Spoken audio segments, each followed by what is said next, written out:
이제는 너희 회사 일을 줄이던지 아니면 사람을 쓰던지 해. 앞으로는 애 못 봐줘. 왜요? 힘들어서. 아, 엄마. 오늘 제가 급한 일이 생겨서요. 요즘 회사가 다시 바빠져서 현우 좀 엄마가 봐주셔야 해요. 그래도 애는 너희가 알아서 봐야지. 애는 급하면 가끔 봐준다고 했지. 누가 너희 필요할 때마다 출동하겠다고 했니? 그렇게 바빠서 애도 못 볼 지경이면 돈을 써라 차라리. 돈 벌어서 어디다가 쓸래? 그리고 너희 이렇게 필요할 때만 연락할 거면 차라리 하지 마. 아니, 그렇다고 갑자기 이렇게 나 몰라라 하시면 어떡해요. 지금 회사도 한창 바쁜데 하루 종일 봐달라는 것도 아니고 그러면 애를 어린이집에 7시, 8시까지 있게 하라는 거예요? 어린애가 딱하지도 않아요? 딱하지? 그러니까 부모가 봐야 할 거 아니야? 거봐라. 너는 여태 봐준 걸 고마워하는 게 아니라 앞으로 안 봐주는 걸 원망만 하잖아. 그런데도 내가 뭐 때문에 너희 애를 봐줘야 하는 거야. 지금까지 봐준 것도 후회하게 만들지 마. 너희가 낳은 애니까 너희가 책임지고 키워. 알겠어? 그리고 오늘 네 아빠 생신이야. 알고나 있니? 오늘 이야기 속 주인공은 63세 임성주 씨입니다. 그리고 그녀의 아들과 며느리에 관한 이야기이죠. 임 씨는 딸 같은 며느리, 친정엄마 같은 시엄마가 될 수 없다는 건 알고 있었습니다. 언뜻 생각해 보아도 평생 남으로 산 사람들이 아들이나 남편이라는 매개 하나만으로 죽고 못 사는 사이가 되긴 힘들겠죠. 그래서 시부모가 불편하다는 며느리의 마음을 이해했습니다. 그래서 며느리가 원하는 거리를 유지하려고 했습니다. 그 과정에서 며느리에게 서운한 일도 있었지만 새로운 가족이 되어가기 위해 필요한 불편함이라고 생각했습니다. 하지만 이중적인 아들 며느리의 태도에 어이가 없었습니다. 평소엔 연락도 방문도 없으면서 꼭 애를 맡길 때만 찾아오는 아들 며느리.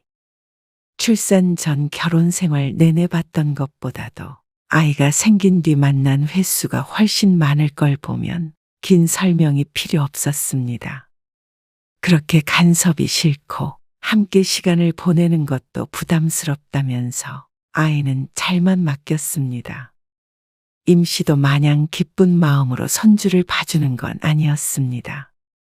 젊은 사람도 힘들다는 육아를 나이 60에 하는 건 너무나도 고된 일이었습니다. 하지만 자식 위해 희생하는 부모 마음을 모르는 아들 며느리를 보자면 전부 무의미한 일처럼 느껴졌습니다. 괘씸한 아들 며느리를 위해 더 이상 힘든 일을 하고 싶지 않았습니다. 임 씨는 딸과 아들이 하나씩 있었습니다. 연년생인데 첫째인 딸이 먼저 결혼을 했습니다. 그리고 2해 있다가 아들도 결혼했는데 아들, 딸 모두 아이를 하나씩 낳아서 임 씨는 2 아이들의 할머니가 되었죠. 임 씨는 자식들이 결혼하기 훨씬 전부터 늘 하던 얘기가 있었습니다. 어쩌다 결혼이나 육아에 대한 이야기가 나오게 되면 임 씨가 항상 하던 말이었습니다. 나중에 엄마한테 너네 애기 키워달라고 하지 마. 알겠지? 너무 매정한 거 아니야? 어쩔 수 없어. 다른 건 다 해줄 수 있어도 육아는 시키지 마. 그렇게 농담처럼 말하곤 했습니다.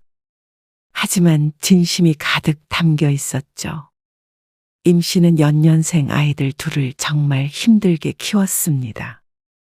살면서 가장 힘들었던 일을 꼽자면 경제적인 문제도 시집살이나 남편과의 문제도 아니었습니다. 아이들을 키우는 게 가장 힘들었습니다. 어릴 때 까다롭고 잠 안 자는 애들 때문에 거의 울면서 키웠습니다. 물론 맞벌이하며 육아를 했기에 그런 것도 있었지만 어쨌거나 육아라면 아주 학을 뗐습니다. 어리면 어린 대로, 크면 큰 대로 힘들었습니다. 아이들이 사고를 쳐서 그런 것이 아니라 임 씨의 성향 문제가 아닌가 싶었습니다. 그리고 물론 그렇다고 해서 싫은 기억은 결코 아니었습니다. 오히려 너무 사랑했기에 더 힘들게 키운 것이었습니다. 임 씨는 자식들을 무척 사랑했고 지금도 자식들과의 사이는 좋았습니다. 다만 다시는 겪고 싶지 않은 고생이 육아일 뿐이었죠. 그래서 자식들이 성인이 되고 결혼할 때가 되니 그런 말을 할 수밖에 없었습니다. 주변 지인들을 보면 손주들 키우느라 이리저리 치여 사는 사람들이 여럿 있기 때문이었습니다. 임 씨도 인생의 절반을 애 둘을 키우느라 다 보내다 겨우 해방이 됐는데 다시 육아에 발목 잡히고 싶지 않은 마음도 있었습니다. 그런데 어떻게 삶이 그렇게 생각대로만 흘러갈까요? 그리고 임 씨는 그렇게 딱 잘라 선 그을 만큼 모질고 매정한 사람도 아니었습니다. 말은 그렇게 했지만 내가 목에 칼이 들어와도 애는 절대 못 봐준다 하는 마음은 아니었습니다. 상황도 그렇게 두질 않았습니다.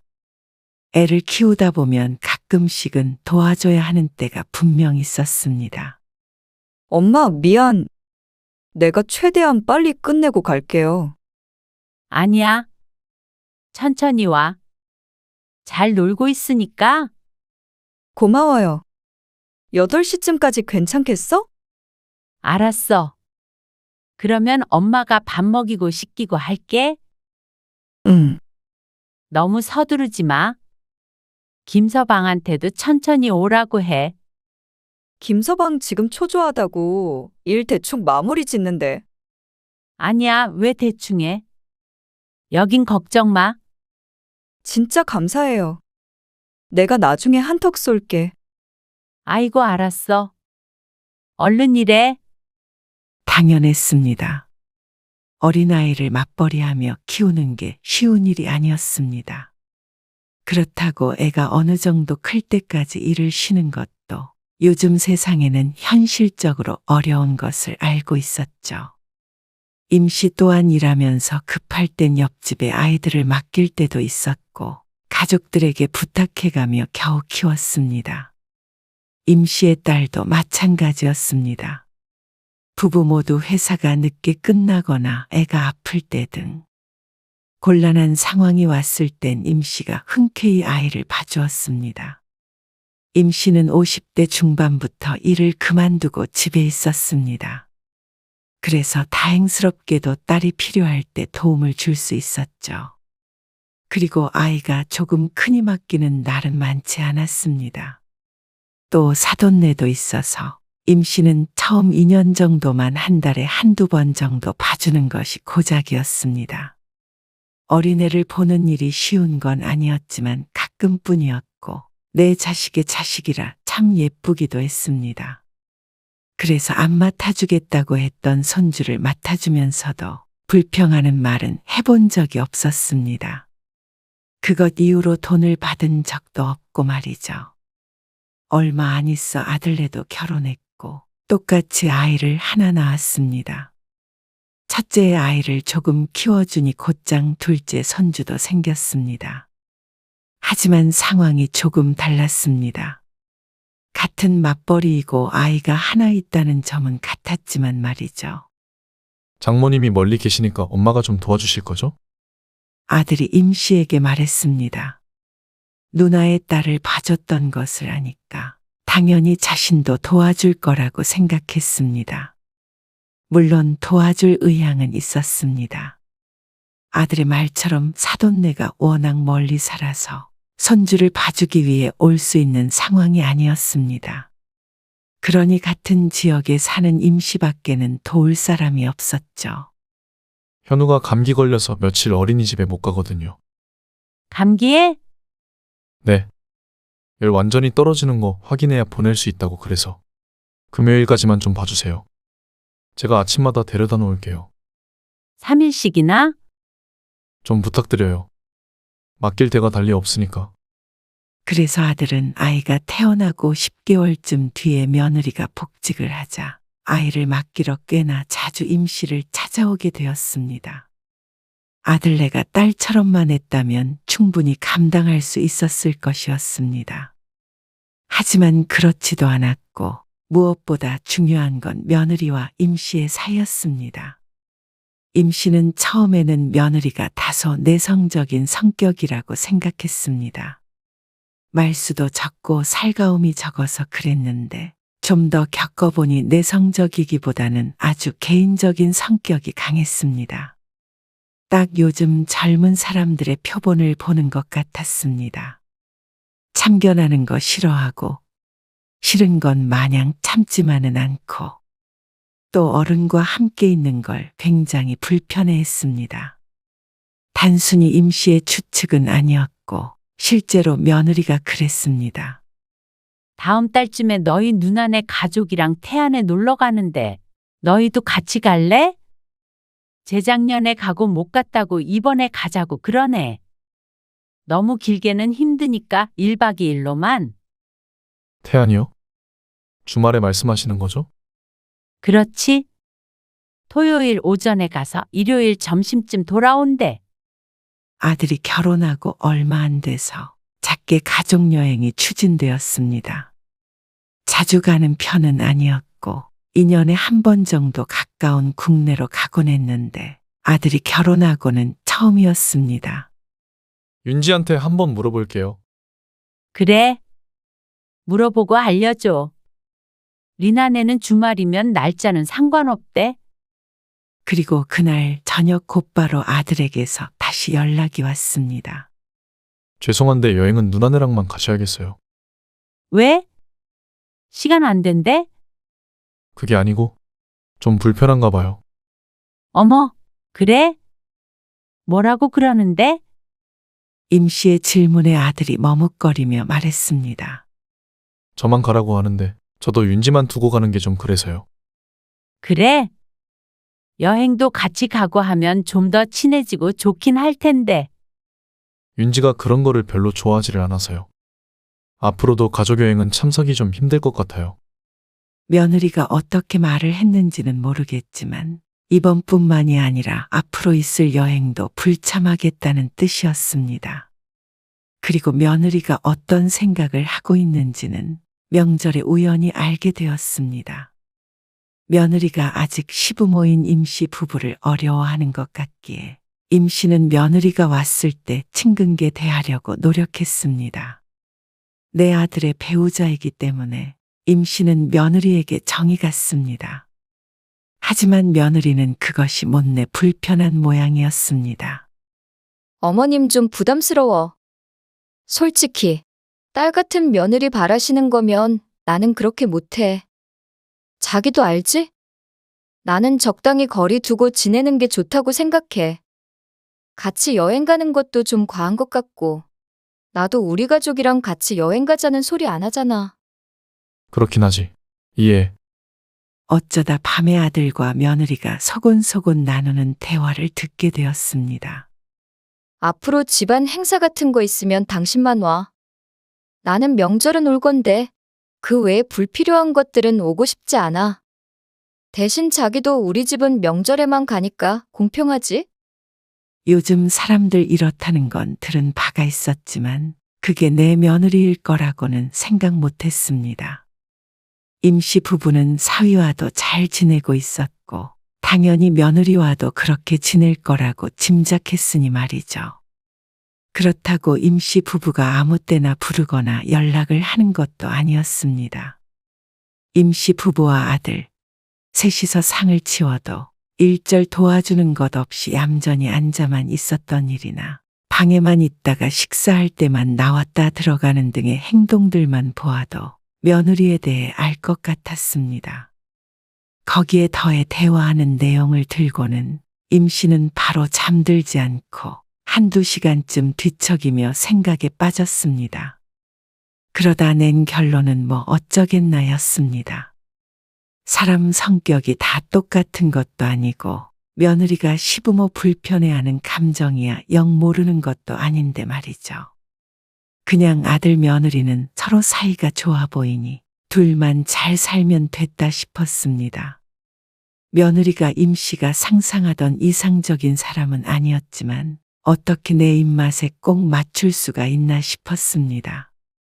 그러는 임 씨도 며느리가 원하는 심호가 아닐 수도 있는데 말이죠.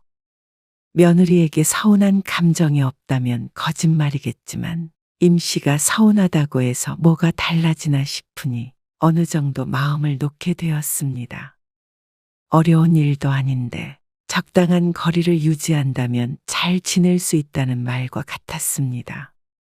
그리고 그래서인지 서로 편한 사이는 못 되었어도 임 씨와 며느리는 큰 트러블 없이 지냈습니다. 명절에 가끔 얼굴 보고 용건이 있으면 아들을 통해서 얘기하고 말이죠. 전혀 비극적이지 않았고 오히려 편하기도 했습니다. 아무리 부모라지만 며느리나 사위의 눈치를 보게 되기 마련이니 말이죠. 그런데 애가 생기니까 얘기가 달라졌습니다. 왔니? 밥은 먹였어? 아, 네. 요즘 야근이 잦네. 힘들겠다. 네. 그러네요. 우리 밥 먹으려고 했는데 먹고 갈래? 아니요. 집에 가서 먹을게요. 그럼 애 데리고 갈게요. 며느리는 맡긴 애를 데리러 와서는 5분도 머무르지 않고 집을 떠났습니다. 누가 쫓아가기라도 하나. 남편이 혀를 차며 말했습니다. 결혼한 지가 몇 년인데 아직도 저래. 남편이 기분 상한 기색을 보이는 것도 이유가 있었습니다. 며느리가 임씨 부부에게 애를 맡기는 것을 퍽 달가워하지 않는다는 걸 알고 있었습니다. 달리 방법이 없어서 임씨의 손을 빌리긴 하지만 이렇게 시집에 와서 애를 데리고 가고 전화 통화하고 그런 과정들을 며느리는 싫어했습니다. 그래서 대부분은 아들과 연락을 했는데 피치 못한 상황이 됐을 때도 이렇게 쌩하고 가버리니 임씨 부부 입장에서는 가끔 빈정이 상할 때도 있었습니다. 베이비시터에게 맡겨도 고맙다는 대화 정도는 하고 데리고 갈 텐데 하는 생각이 들긴 했습니다. 예의상 식사를 하겠냐는 질문에도 찬바람이 불었습니다. 임씨도 아이를 봐주는 것은 웬만하면 정말 하고 싶지 않은 일이었습니다. 손주는 예뻤지만 그렇다고 육아가 좋은 것은 아니었습니다. 그리고 토요일에도 며느리가 아이를 데리고 왔습니다. 아들은 출장을 갔고 며느리는 중요한 모임이 있다고 했습니다. 터져나오려는 한숨을 애써 감췄습니다. 그랬다가는 며느리의 무표정한 얼굴이 일그러질지도 모른다고 생각했습니다. 오늘 저녁 먹기 전에 데리러 올게요. 그래? 아, 이거 현우약은 어떻게 먹여? 거기 적혀 있어요. 봉투에. 아, 모르겠으면 전화할게. 그럼 현우 아빠한테 전화 주세요. 그러고서 가버리는 며느리의 뒷모습을 황당한 얼굴로 쳐다보고 있자 남편은 또다시 혀를 찼습니다. 어색하고 불편한 건 알겠지만 며느리의 행동은 다소 과하게 느껴졌습니다. 애를 맡기면서 시부모 전화를 받기 싫어서 출장 가 있는 아들한테 전화하라는 게 이해가 가지 않았습니다. 임 씨는 고개를 절레절레 저었습니다. 주말에 모처럼 남편이랑 외출하기로 했던 걸 취소하고 봐주는 것인데 아들 며느리는 그런 임 씨의 사정은 신경 쓰지 않는 듯 보여서 마음이 조금 상했습니다. 그러다가 며느리가 오기 30분 전쯤 아이고, 어쩌다가 이렇게 됐어. 아니, 꼭 그네를 타야겠다고 그러잖아. 그래서 넘어진 거야? 뒤에서 살살 밀어주는데 갑자기 혼자 내려오려다가 앞으로 확 고꾸라졌어. 임 씨는 속상한 마음에 눈물이 날 지경이었습니다. 손자 현우의 무릎에는 피가 배어나오고 있었습니다. 하필이면 두 무릎으로 쿵 찢는 바람에 살이 쓸렸습니다. 긴 잠바 입힐걸. 그랬다면 좀 나았을 텐데 말이죠. 아들에게 전화를 걸어야겠다 싶어서 휴대폰을 찾고 있는데 초인종 소리가 울렸습니다. 현우 엄마 왔나 보다. 임 씨는 어쩐지 긴장이 됐습니다. 며느리에게 미안해 볼 낯이 없었습니다. 그리고 예상대로 며느리는 크게 놀랐습니다. 소독을 한 번 해서 좀 나았지만 그래도 어린아이의 무릎이 까진 게 충격인 듯 했습니다. 괜히 애를 데리고 놀이터에 갔나 생각했습니다. 종일 집에만 있는 손자가 안쓰러워 데리고 갔던 것인데 이제 좀 컸다고 자꾸만 혼자 걷고 뛰려는 손자를 말리기가 힘들었습니다. 어머님, 다음부터는 집에서만 봐주세요. 그래도 시어머니에게 대놓고 뭐라고는 하지 않은 며느리였는데 표정으로 할 말은 충분히 하고 있는 듯 했습니다. 그 표정에 임 씨도 더욱 속상했습니다. 이거 흉지면 큰일 나요. 미안하다. 어쩔 수 없이 맡기는 입장이지만 그래도 속상하긴 하네요. 이만 가볼게요. 병원 가서 다시 소독해야겠어요. 며느리는 땅이 꺼져라 한숨을 쉬며 아이를 데리고 나갔습니다. 임 씨 부부에게 들으란 듯이 한숨을 두어 번은 더 쉬었죠. 그렇게 며느리를 보내고 나자 속상함과 서러움이 밀려왔습니다. 손주가 예쁜 것과는 별개로 달갑지 않은 일을 해주면서도 이렇게 눈치를 봐야 하는지 몰랐습니다. 임 씨가 제대로 못 본 잘못이긴 했지만 며느리도 괘씸했습니다. 이번 일뿐만이 아니었습니다. 평소에는 며느리는 전화를 거의 하지 않았습니다. 전부 아들을 통해서 하곤 했는데 어쩌다 한 번씩 며느리에게서 전화가 왔다 싶으면 용건은 하나뿐이었습니다. 아이를 맡기는 거였죠. 그러니까 임 씨도 점점 며느리의 연락이 반갑지 않았습니다. 그런데 힘은 힘대로 들고 공은 전혀 없었습니다. 며느리의 후회스러운 표정을 보니 임 씨도 후회가 됐습니다. 진작에 애를 봐주지 말걸 하고 말이죠. 하지만 애 맡기고 놀러를 다니는 것도 아니고 다들 일을 한다니까 매정하게 내치지도 못했습니다. 그저 물은 자신의 잘못이었죠. 그러던 어느 날이었습니다. 늘 바쁘던 아들 며느리가 모처럼 벚꽃을 보러 간다고 했습니다. 이제 좀 회사 일이 널널해졌어요. 당분간은 좀 일찍 퇴근할 것 같아요. 주말에도 출장 안 가고요. 그래서 현우 맡기겠다고? 아, 그러려고 했는데요. 엄마도 같이 가시는 거 어때요? 뭐? 나? 아들이 웬일인가 싶었습니다. 며느리가 또 그걸 오케이 한 것도 의아했죠. 가봐. 가서 애들이랑 꽃 구경하고 와. 당신 가고 싶다고 했잖아. 이번 주말엔 남편이 일이 있어서 같이 가지는 못했습니다. 나중에 남편 시간 될 때 둘이 갈까 고민하다가 여기저기 보이는 꽃에 마음이 술렁거려 아들네와 함께 가기로 했습니다. 이렇게 어딜 같이 간 적이 없으니 조금은 기대를 했던 것 같습니다. 하지만 막상 가니 이건 꽃 구경을 하는 건지 사람 구경을 하는 건지 헷갈릴 지경이었습니다. 현우 유모차 태워야겠다. 부딪히겠어? 제가 태울게요. 그런데 어른들과 마찬가지로 들떠있는 아이가 얌전히 유모차에 탈 리가 없었습니다. 저희 저기에서 잠깐 사진 좀 찍고 올게요. 사진이 잘 나오는 곳인지 어딘가에 사람들이 몰려 있었습니다. 거기서 사진을 찍고 오겠다며 아들이 현우를 임 씨에게 부탁했습니다. 그래? 오랜만에 데이트라도 하라는 마음으로 임 씨는 손주의 손을 붙들고 있었습니다. 하지만 가만히 붙들려 있을 아이가 아니었습니다. 현우야. 혼자 가면 안 돼. 아저씨 이놈한다. 하지만 몸부림을 치는 손주를 말리기 위해 임 씨는 힘싸움을 해야만 했습니다. 나중에는 땡깡을 피우며 바닥에 누워버리는 바람에 임 씨와 아이를 피해 사람들이 빙 둘러 걸어야 했습니다. 그렇게 10분, 20분이 넘었는데도 아들 며느리는 올 생각이 없어 보였습니다. 유모차까지 있어서 앞으로 가기도 힘들었습니다. 다시 한번 유모차에 태우려고 하자 빼고는 선주를 보니 기가 질렸습니다. 애가 자꾸만 인파에 부딪히자 임씨가 잠시 안고 있었는데 팔은 떨어져 나갈 것 같았습니다.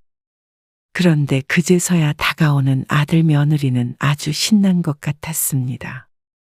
차라리 집에서 봤으면 이렇게까지 힘들지 않았을 텐데 하는 생각이 들었습니다. 그리고 그 뒤로도 똑같았습니다. 아들 며느리는 아이 사진을 몇 장 찍고 사라지고 또 와서 같이 사진 찍고 사라지고를 반복했습니다. 임씨는 꽃이 어떻게 생겼는지 기억도 나지 않았습니다.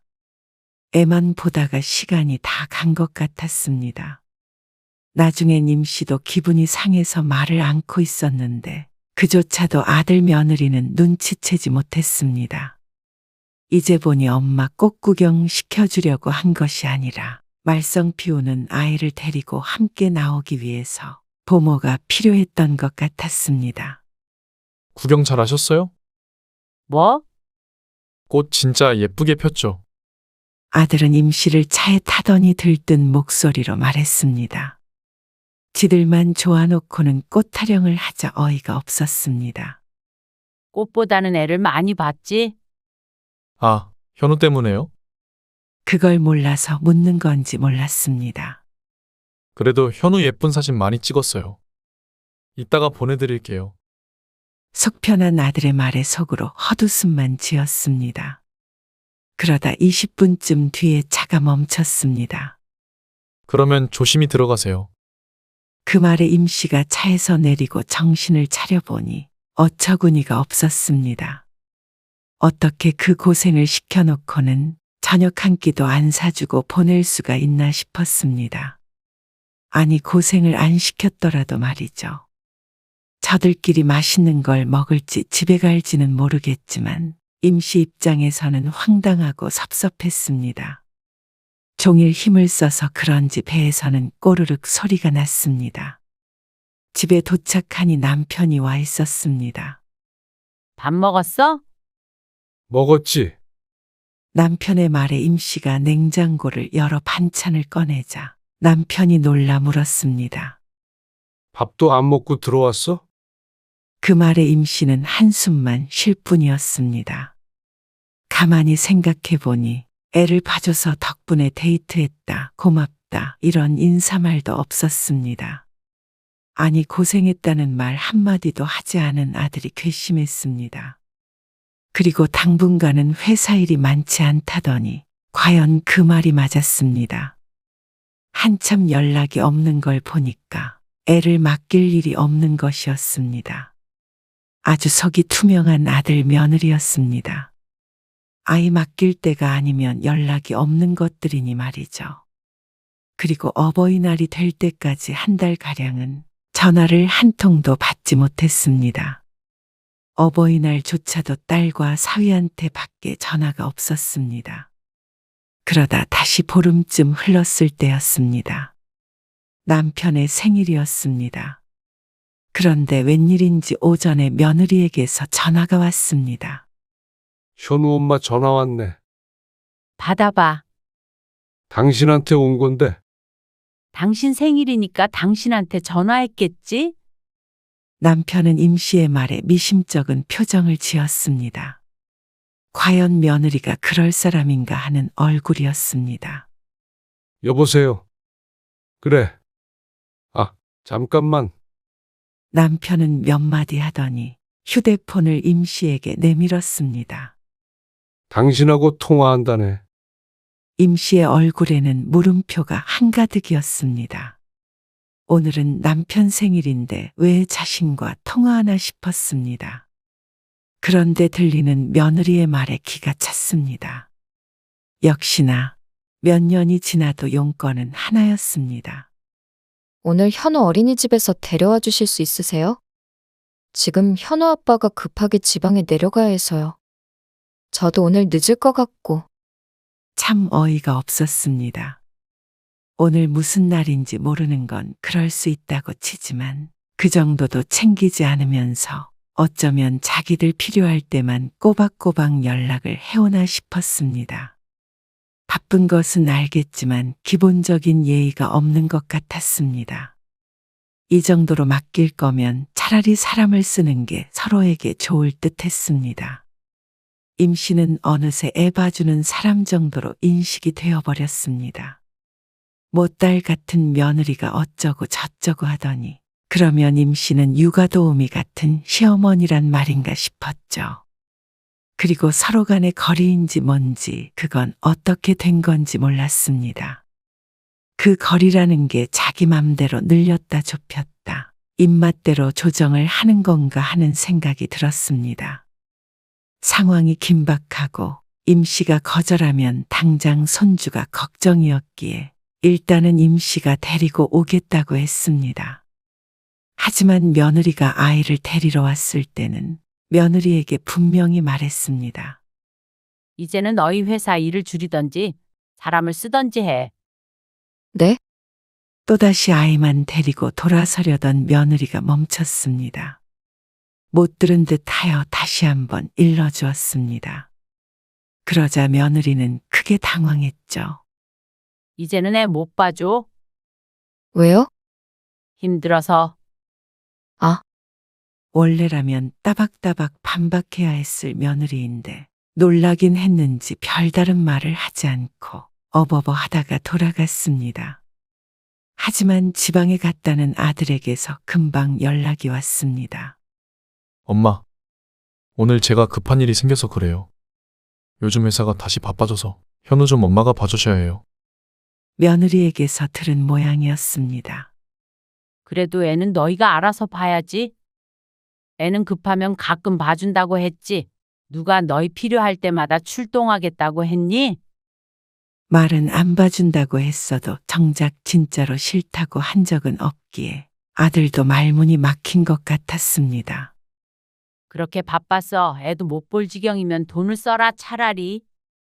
돈 벌어서 어디다가 쓸래? 딱 잘라 거절하지 않은 임씨 탓도 있지만 60 넘어서 이게 무슨 짓인지 모를 노릇이었습니다. 평일이며 주말이며 손주가 오는 날에는 녹초가 됐습니다. 그러면서도 자식에게 좋은 소리 한 번 못 들은 것 같았고 여전히 며느리 눈치를 봐야 하는 처지가 이상했습니다. 너희 이렇게 필요할 때만 연락할 거면 차라리 하지 마. 네? 그리고 현우 엄마만 나 불편한 거 아니야? 나도 며느리 불편해.